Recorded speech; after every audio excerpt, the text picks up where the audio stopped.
En France, les radios associatives vivent en grande partie grâce au FSER, le Fonds de soutien à l'expression radiophonique.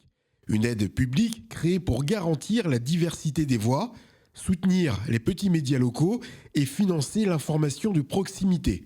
Mais dans le projet de loi de finances 2026, ce fonds pourrait être réduit à 44%, une baisse inédite qui inquiète directement plusieurs radios d'Eure-et-Loir. On a donc saisi, nos parlementaires, on a écrit à nos députés, on a eu de gentils messages de soutien, ça aussi, ça fait chaud au cœur. Car pour cette radio associative, la survie dépend en grande partie du FSER. Mais si on devait subir cette baisse de 44%, ça fragiliserait forcément notre structure.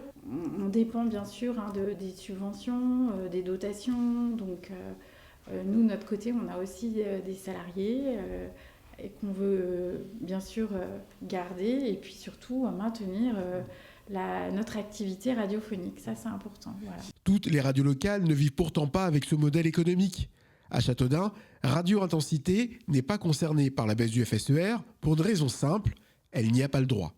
Alors en fait, il faut savoir qu'il y a plusieurs catégories de radios en France, de A à D, même E.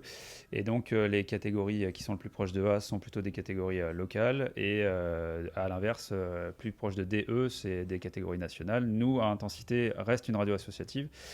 Mais nous sommes en catégorie B, donc une catégorie commerciale, dite radio commerciale, mais toujours en association. C'est un peu une exception en France d'ailleurs. On doit être l'une des dernières radios en France à être comme ça.